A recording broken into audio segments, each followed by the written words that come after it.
Terima kasih Anda masih bersama Fakta 62. Seminggu belakangan, publik dikejutkan dengan pengakuan para mantan pemain sirkus yang mengaku mengalami penyiksaan. Dan fakta ini sekaligus menutup kebersamaan kita di Fakta 62 pagi ini. Saya Sifania Aisyah, selamat beraktivitas dan sampai jumpa. Sirkus dikenal sebagai pertunjukan yang menghibur bagi penonton. Dengan berbagai atraksi yang dipertontonkan, pengunjung bukan hanya terhibur, tak jarang bingung sampai kagum atas aksi di atas panggung. Tapi seminggu belakangan, cerita sedih di balik sirkus tiba-tiba mendominasi media sosial.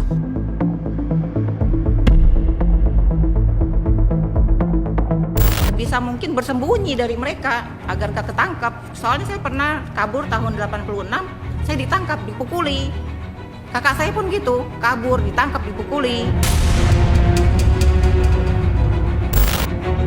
Menuntut keadilan, 11 orang yang mengaku sebagai korban eksploitasi manusia dan perbudakan oleh Oriental Sirkus Indonesia mengadu ke Komisi 3 DPR RI. Para korban diduga mengalami sejumlah kekerasan dan perlakuan tak pantas. Belum lagi mereka diambil dari keluarganya sejak kecil dan tak mengetahui siapa orang tua mereka. Orang tuanya anak-anak ini yang menyampaikan ke bapaknya Pak Adi. Ini Lisa saksi hidup yang ngambil Pak Jansen. Kasih kesempatan dia cerita bagaimana dipisahkan dengan orang tuanya, dia nangis di dalam mobil itu. Mumpung ada. Bagi saya ini pelanggaran berat. Kalau memang kekerasan tidak mungkin kabur. Tapi karena banyak kekerasan di situ, usia 5 tahun, 10 tahun belum berani kabur. Setelah di atas 16 tahun baru berani kabur. Sebelumnya ramai disampaikan di sejumlah podcast bagaimana Vivi salah satu korban sempat disetrum oleh pihak OCI. Tapi hal ini dibantah oleh Jansen Manangsang. Nah, kalau disetrum katanya, loh, ya kalau kita ada setrum saya, mungkin saya mati Pak, langsung jantung stop Pak. Untuk gajah itu semuanya. Dan itu kan nggak dipakai semua Pak.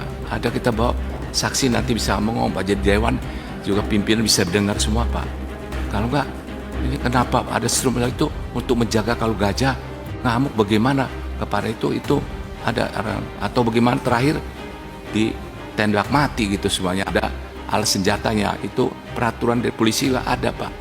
Sebelumnya di tahun 1997 lalu, kasus ini sempat diadukan ke Komnas HAM dan kedua pihak diminta menyelesaikan secara kekeluargaan karena kekerasan maupun penganiayaan dianggap tak dapat dibuktikan.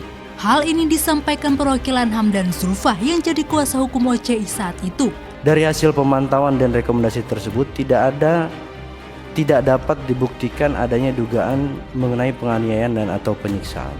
Sebagai bentuk tindak lanjut atas rekomendasi tersebut, Komnas HAM bersama pihak OCI mencoba menjernihkan dan mencari tahu asal-usul anak-anak pemain sirkus dengan melakukan pencarian orang tua dari anak-anak tersebut ke berbagai lokasi.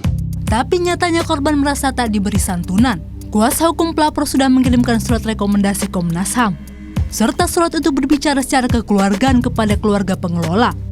Ini sesuai dengan rekomendasi Komnas HAM bahwa ada temuan pelanggaran HAM, bentuk pelanggarannya ini, bentuk rekomendasinya ini, yang sepaman kami itu belum pernah dilaksanakan rekomendasi itu sampai hari ini. Wakil Ketua Komisi 3 DPR RI, Ahmad Sahroni, beranggapan apabila kasus tersebut diperdebatkan, tidak akan ada penyelesaian. Kedua pihak diminta duduk bareng sekali lagi dengan keterbukaan hati satu sama lain untuk mencari kesepakatan penyelesaian yang diinginkan. Jadi Pak Jansen dan tim berkenan ya duduk sama-sama. Di sini juga berkenan ya, jangan lagi ngomong di berita. Udah stop berita, nggak ada lagi berita. Udah duduk sama-sama.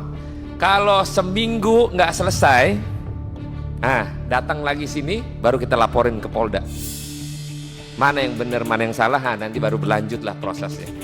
Apabila tidak ada kesepakatan dalam kurun waktu 7 hari dari kedua belah pihak, Komisi 3 DPR RI menyarankan untuk melaporkan kasus ini kembali ke Polda Jabar dan akan dipantau oleh Komisi 3 DPR RI. Sifania Aisyah melaporkan.